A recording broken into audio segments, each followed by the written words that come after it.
Hey guys, welcome back. So let's talk about another sport Jason probably wasn't very good at, basketball. Should the NBA have an all-star game this year? Savon, let's start with you.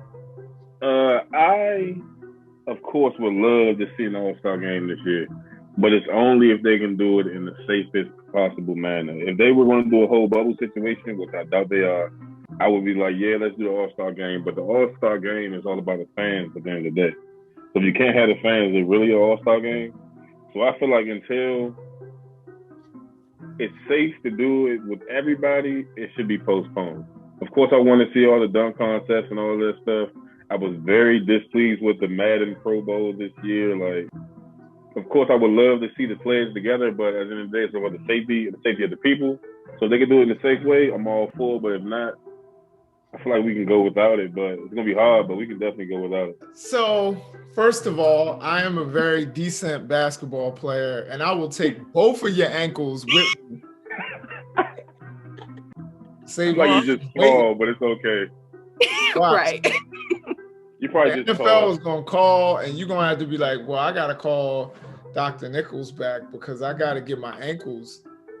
You know what I'm saying? He has them in his house right now. He took them with him because I will take the ankles, and we already know that. You know, okay. Kika, you don't even want it, but let me just say, you got like a foot on me doesn't mean nothing. Yeah. Let me just say, as far as the All-Star game, there are 5 letters that I will respond to that with. COVID. Listen, we can't, first of all, Atlanta, I believe, has 700,000 confirmed COVID cases. I think it's 760,000 confirmed COVID cases, 13,000 deaths. You want to bring everyone from all over the country to converge in Atlanta after we talked about all of the super spreader events. That's not just something that we talked about with Trump events. That's all events. We don't need to have a whole bunch of fans coming from all over the country while Atlanta can be lit. You know what I'm saying? I know Onyx, or not Onyx, what's the club out there? I think you're talking about Lenox Mall, but Magic City and all that. I know people want to go out there. They want to see the players. You know, some of y'all want to snag you a ball player. This is not the way to go about it, because you want to be alive at the end of it all. You know what I mean? And this is not a good look, and you don't want to also carry that back. We don't have the kinds of immunizations out there yet. I would tell everybody to watch The Cruise Line, which is another show on Tour Productions where we talk about vaccines. You absolutely cannot do this right now. And I agree with you. An All-Star game with no fans, you know, it's not the event. The event is All-Star weekend. You know what I'm saying? And if you don't have all of that, it's just not the same. It's not the same boost for the city. So it's a waste of the city's time because they don't even get any kind of revenue from it. You know, it's not good for anybody. So I think select an all-star team, but you don't need to have an all-star game. I think it's not something that we need this year. We don't need all-star games. We don't need, NHL, NBA, any of that. We just need to wait one more year until we've got herd immunity with these vaccinations. And then we can go back to normal. We can go back to, as normal as possible. I'm still going to wear. Yeah, I might say this is the new norm anyway. So yeah, straight up. Speaking of someone in Atlanta, we have enough COVID. We're full. We don't need any more. Like that's all I have to say. Exactly. Okay, so let's move on. Is Lamelo Ball a true future NBA star? I'll take this one. I would say yes. Now, is he, again, when we think about NBA stars, is he going to be Kevin Durant or LeBron James? Probably not. And I think those guys are honestly once in a generation players.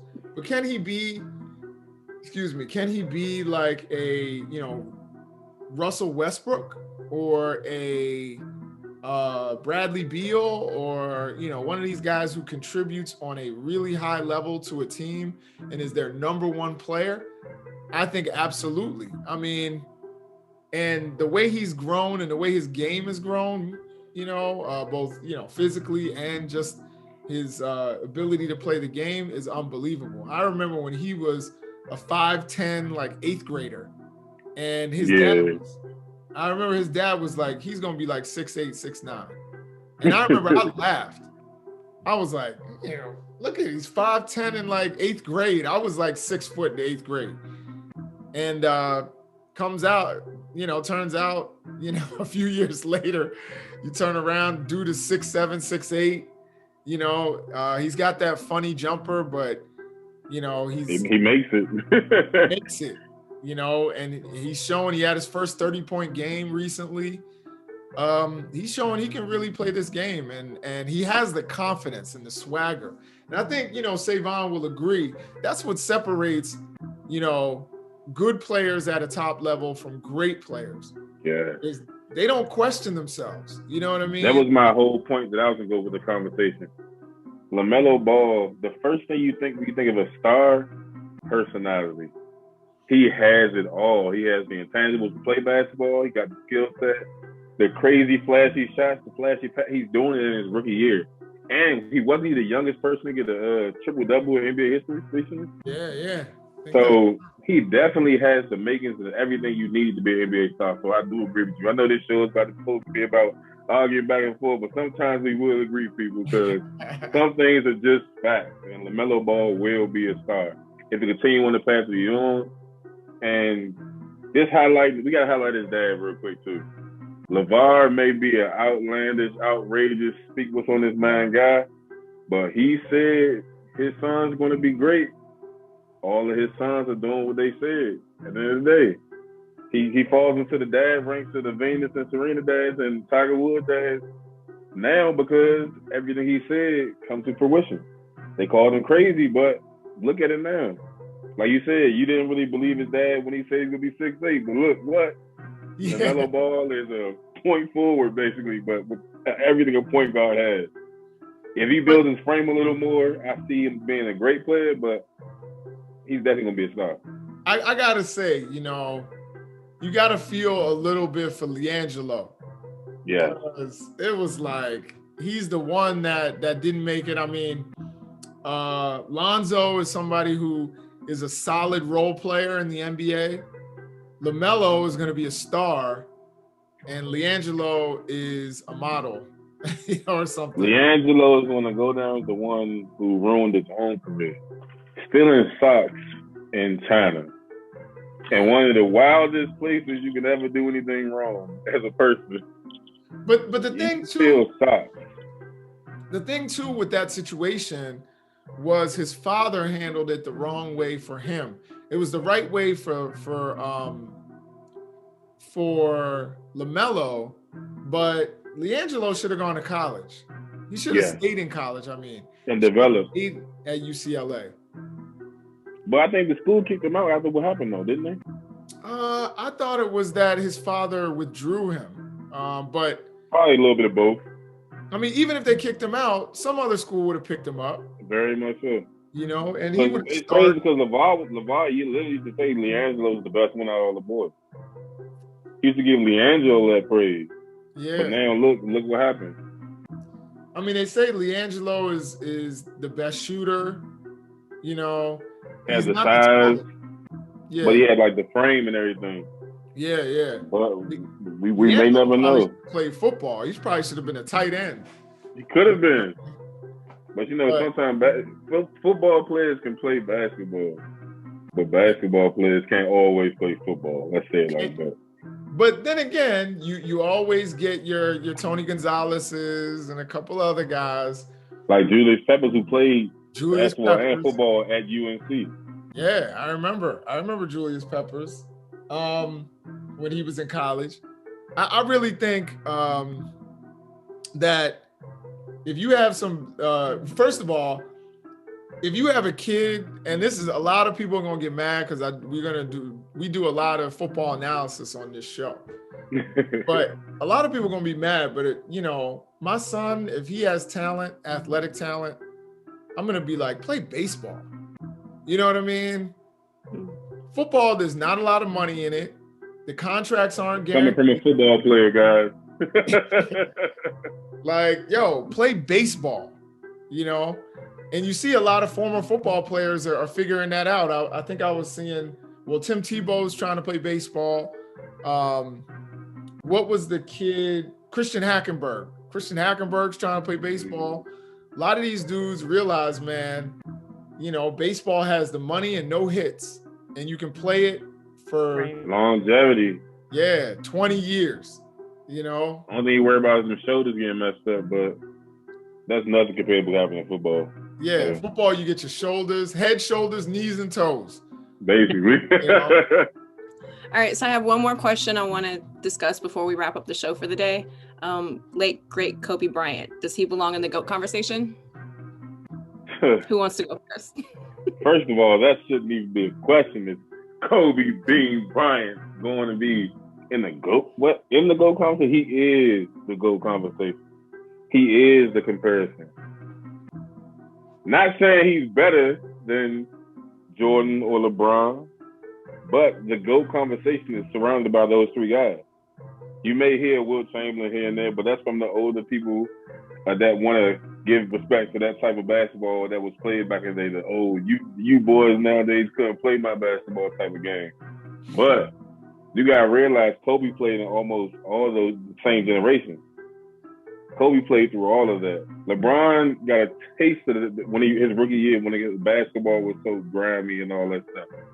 But Kobe played through about 3 generations of basketball, right? Can we say that? About 3 different generations of basketball, how it moves around, how the game is played now.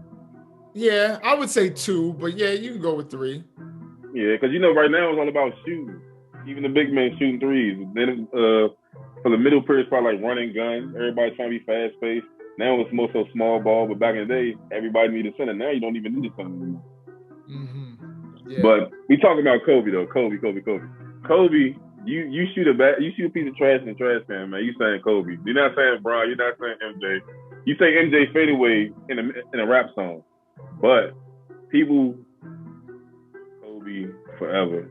Rest in peace to Kobe. Rest in peace to the people who lost their lives in that tragedy. Right. But at the end of the day, he's definitely a GOAT and may be the best player of all time.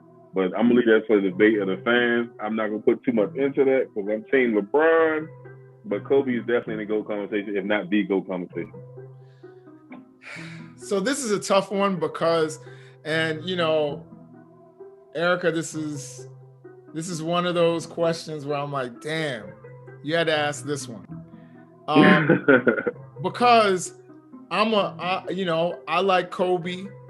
I had moments where I hated on him. So, don't go combing through my social media and be like, you don't like Kobe. You said this. Someone will. They will. And of course they will. But no, I like Kobe. And of course I like this game. The reason you say Kobe when you shoot a piece of trash in a bucket is because Kobe shot a lot. You know what I mean? Like, you don't pass and say Kobe. You know what I mean? You might say Magic or whatever. You don't. Steve Nash. But first of all, Kobe, I never say people die too soon. That's just not something I believe. I believe we all die when we're supposed to. And, there's a bigger plan for us. But I will say that Kobe's loss was rough, man. It hit all of us. Kobe's daughter looks like my daughter, so I have, so much empathy for his wife and sympathy for his wife and his family. And there's no question that he made an indelible mark on a generation and on basketball altogether. But when we talk about the GOAT conversation, I want to look at it from an objective standpoint, not just with my heart and my emotions. And when you look at Kobe, the amount of scoring titles, let's compare him He was a scorer. Let's compare him to Kevin Durant. Kevin Durant has won 4 scoring titles. You know, I think Kobe's won 1 in 20 seasons. I gotta go back and look. So if I'm wrong, you know, I think when you look at Kobe and you look at MVPs, compare him to LeBron, you know, or Jordan. I think Kobe's won 1 MVP in 20 years. You know, I don't know about that one. Google it, check it, you know, fact check me live. But I'll say this. Kobe is absolutely an incredible player, but I think there's an argument. I'm not saying it's fact, but there's an argument that he's not even in the top 3 Lakers of all time. You're gonna put him ahead of true. You're right. You only have 1 MVP. Yeah, wow. I'm saying you can't. Are you gonna put him ahead of Kareem Abdul-Jabbar, who should definitely be in the GOAT conversation? You're gonna put him ahead of Magic Johnson? Maybe, but I wouldn't. But maybe. You know, you're gonna put him, you know, ahead of Shaq? I don't know. You know, that I would do that. And then you got to bring in the other great Lakers, Wilt Chamberlain, who sucked as a Laker, but he was good. He was a great player. Wilt Chamberlain. Then you got to bring in Elgin Baylor from DC, averaged for his career 28 points and 14 rebounds. You got to bring in Jerry West, the logo, you know, who, again, as far as scoring average, is higher than Kobe Bryant. Kobe Bryant is a great player. There's no question about it. But putting him ahead of LeBron, because I would argue Kobe did more with less, you know, for those last 2 championships. He did more with less than Michael Jordan did. So I understand that can elevate him, but he didn't do more with less than someone like LeBron. Now everybody's like, he played with D Wade. We talking about Cleveland days. Like I said, I'm a LeBron fan. Nope. LeBron, that year when they won it, really with injuries. K-Love wasn't playing for real. Kyrie was hurt at one point. I definitely feel you, but when you talk about Kobe, it's not just about numbers. It's about mindset. It's about how he attacked the game. It's about how he literally learned a language just to trash talk another opponent. That level of want and grind is different. You can't name another player like that. Maybe Jordan, but Jordan wasn't out here learning different language. He was bullying and talking crazy and fighting people, trying to fight people because he got pieced up a few times. But so did Kobe. I guess it would make you great nowadays. You gotta get punched in the chin to be great. But let me just say, in The Last Dance, when Jordan kept calling his teammates hoes, you know, it was my favorite part. He's like, "Hey, ho." We kept calling him. And you see, but did you see Kobe in practice? I know you seen the practice. Don't touch me. Don't touch me. Don't touch me there. Winks at his players because he's trying to his mind game. If you on my team, I want you to be just as tough as me. Right. A lot of other players are not doing it. They may breed confidence into you or like play that big brother role, but Kobe made you hate him to respect him. Right. You got a lot of players that ain't doing that. Yeah, Jordan did it. People hate LeBron because he cries too much, or he always teamed up with somebody.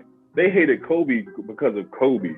People legitimately hate, like I said, you hate on Kobe. Everybody hate on Kobe at some point. I'm like, man, Kobe not that good. No, Kobe is one of the best players of all time. Yeah. You know what I mean? You got to trick yourself sometimes. But Kobe, the way he moved, the way he did things, his grind for the game, that's what makes Kobe go down in history, not just the numbers and all that. Of course, his numbers don't match up with some of the biggest stars, but at the same time, you still hear his name without the numbers because it's not just about numbers all the time. It's about how you affect the game.